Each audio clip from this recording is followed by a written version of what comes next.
بسم اللہ الرحمن الرحیم۔ السلام علیکم عزیز طالبات، آج ہم علم الصحت کے دائرہ کار کے حوالے سے اگلے قدم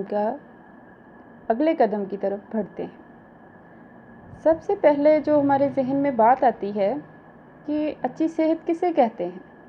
what is considered good health? اس میں سب سے پہلی بات ریگولر ایکسرسائز ہے، بیلنسڈ نیوٹریشن ہے، ایڈیکویٹ ریسٹ ہے، یعنی متوازن غذا،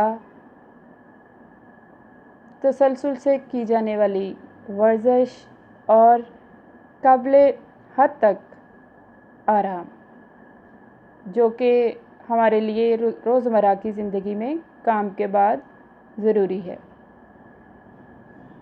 یہ تین چیزیں اگر ہم اپنی زندگی میں شامل کر لیں تو ہماری صحت انشاءاللہ ٹھیک رہے گی۔ آگے بڑھتے ہیں کہ صحت کی اقسام کتنی ہیں۔ ہم یہ تو کہتے ہیں کہ ہم صحت مند ہیں، ہمیں یہ تو پتہ چلنا چاہیے کہ صحت کتنی قسم کی ہوتی ہے۔ کیا یہ صرف ذاتی موضوع ہے کہ ہمارا دل اچھا کام کر رہا ہے، ہمارے جگر کے اعمال ٹھیک ہیں، ہم ذہنی طور پر ٹھیک ہیں؟ کیا یہ انفرادی مسئلہ ہے؟ نہیں، صحت کی تین اقسام ہیں۔ سب سے پہلے جو قسم سامنے آتی ہے وہ ہے سماجی صحت۔ لوگ اور سماج کے ساتھ مؤثر انداز میں تعلق رکھنے کی صلاحیت ہو، دلچسپ اور تسلی بخش ذاتی تعلقات سے لطف اندوز ہوا جائے، یہ ہمارے لیے بہت ضروری ہے۔ اس سے ہمیں پتہ چلتا ہے کہ ہماری جو صحت ہے وہ سماجی طور پر بھی بہترین ہے، ہم میل ملاپ رکھنا چاہتے ہیں، یہ بھی ایک مثبت انداز سے ایک اچھی صحت کی علامت ہے۔ جو شخص سماجی میل ملاپ میں تھوڑا محدود رہنا پسند کرتا ہے اور اس کے ذات میں منفی رویوں کی طرف رجحان ہے تو وہ شخص صحت مند نہیں کہلا سکتا۔ جو لوگ معاشرتی طور پر قابل تعریف حد تک میل ملاپ اور مناسب رویہ رکھتے ہیں وہی سماجی طور پر صحت مند ہیں۔ اگر آپ کو ایک مثال دوں تو مناسب حد تک ٹھیک بیٹھتی ہے، جیسے کہ ہم یہ دیکھتے ہیں ایک کمرے میں ایک شخص کو بہت عرصے تک بند رکھا جائے اور اس کو صرف کھانے پینے کے لیے مناسب چیزیں مہیا کر دی جائیں اور سماجی طور پر اس کے تعلقات محدود ہو جائیں، یعنی وہ کسی سے بات چیت نہ کرے، تو بہت عرصے بعد اگر اس کو آزاد چھوڑا جائے تو آپ یہ دیکھیں گے کہ وہ معاشرتی طور پر، سماجی طور پر اس کی صلاحیتیں ماند پڑ گئی ہیں، وہ ذہنی طور پر مفلوج ہو گیا ہے۔ یہی حال ایک قیدی کا ہوتا ہے، وہ قید سے آزاد ہونے کے بعد ایک اچھی زندگی نہیں گزار پاتا۔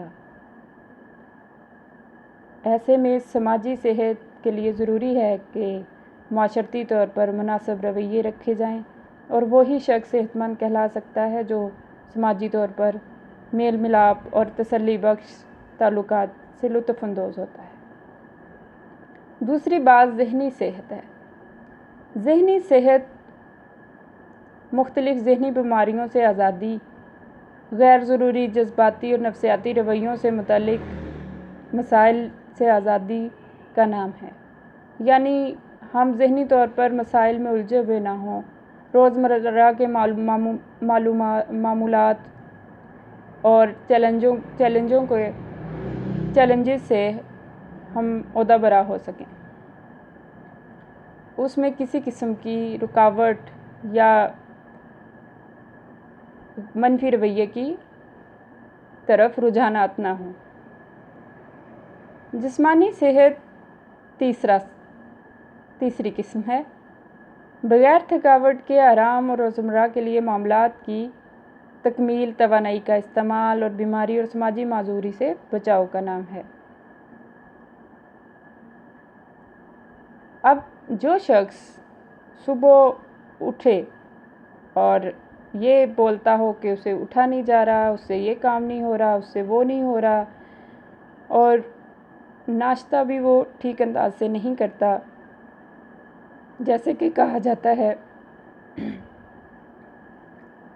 بادشاہوں کا بادشاہ بن کے ناشتہ کرنا چاہیے، بادشاہ کی طرح ناشتہ کرنا چاہیے، تو اب وہ ٹھیک سے صبح کھانا ٹھیک سے نہیں کھائے گا اور اس کو تھکاوٹ محسوس ہوگی اور روزمرہ کے معاملات بھی ٹھیک انداز سے نہیں کر پائے گا، تو بیماری اس کو معذور کرتی چلی جائے گی اور اس کا نتیجہ غیر صحت مند زندگی اور مفلوج رویے کی طرف بڑھتا چلا جائے گا۔ تو ایسے میں ہم صحت کو 3 مدارج سے نوٹس کرتے ہیں، یعنی سماجی صحت، ذہنی صحت، جسمانی صحت۔ ان تینوں پر غور کیا جائے تو ہمیں معلوم ہوتا ہے کہ صحت کے دائرہ کار وسیع ہے اور ان تینوں اقسام کی طرف بڑھتے جائیں تو یہ دائرہ کار مزید وسیع سے وسیع تر ہوتا چلا جاتا ہے۔ اب مزید یہ بات بھی سامنے آتی ہے کہ تندرستی کیا ہے، یعنی ہم کیسے کہہ سکتے ہیں ہم تندرست ہیں؟ ہم یہ تو کہہ دیا کہ صحت کی اقسام یہ ہیں جی، سماجی صحت ہو گئی، ذہنی صحت، جسمانی صحت، تو ہمیں معلوم کیسے پڑے گا کہ ہم تندرست ہیں؟ What is wellness? کسی فرد کی صحت کی جانب ایک رسائی کا نام ہے۔ دوسری بات اس میں آتی ہے قبل از وقت بیماری کے رجحانات کو کم کر کے صحت مندانہ رجحانات کی حوصلہ افزائی ہے، یعنی کسی بھی شخص کی صحت کی جانب ایک قدم ہے، رسائی ہے، اور قبل از وقت جسمانی بیماریوں سے کی طرف رجحانات کو کم کر کے صحت مند رجحانوں سے واقفیت اور اس کی حوصلہ افزائی صحت کی تندرستی کی علامت ہے۔ مزید آگے بڑھتے ہیں، ہم یہ دیکھتے ہیں کہ صحت مند رویہ کیا ہے، یعنی کس سے پتہ چلے کہ ہم تندرست ہیں۔ اس کے لیے سب سے پہلی بات جو ذہن میں آتی ہے، جو کہ مختلف پروفیسرز کی آراء سے معلوم ہوتی ہے، وہ یہ ہے کہ صحت کے اصولوں کا علم ہونا چاہیے، عمل اور رویوں کا امتزاج ہونا چاہیے، یعنی یہ نہیں ہونا چاہیے کہ ہم علم تو حاصل کر لیں، ہمیں اصول تو پتہ ہوں کہ صبح اٹھ کے نہانا چاہیے، اچھا ناشتہ کرنا چاہیے، منہ ہاتھ دھونا چاہیے، یا صاف ستھرے لباس میں اپنے کام کی طرف بڑھنا چاہیے، لوگوں سے میل ملاپ اچھا رکھنا چاہیے، لیکن ہمارے معلوم ہونے میں اور اس پر عمل کرنے میں فرق ہے، لہٰذا عمل اور رویے ان سب کا امتزاج ہونا چاہیے۔ اس کے ملاپ کے بغیر ہم صحت کے اصولوں کے علم اور اس پر عمل کے بغیر ایک اچھے صحت مند زندگی نہیں گزار سکتے۔ تیسری بات جو ضروری ہے وہ ہے صحت مندانہ زندگی کی طرف عملی اقدامات، یعنی جب ہم عمل اور رویوں کا امتزاج قائم کر لیں گے تو اگلا قدم بھی اٹھائیں گے کہ ہمیں پتہ ہوگا کہ ہم گندے کپڑوں میں یا غیر صحت مند غذا سے ایک اچھی زندگی نہیں گزار سکتے، تو یہ ہمارا اس سے متعلق علم اور عمل دونوں کا ملاپ ہونا، امتزاج ہونا اس میں بہت ضروری ہے۔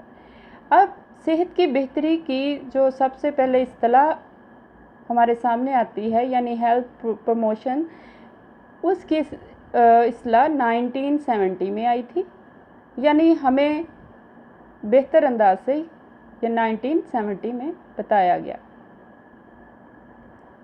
آج کے لیے اتنا ہی۔ اگلے سبق میں ہم علم صحت کی وسعت کے پہلو کے ساتھ ساتھ ہم اسکولوں کی سطح پر یعنی کالجز یا اداروں کی سطح پر کس طریقے سے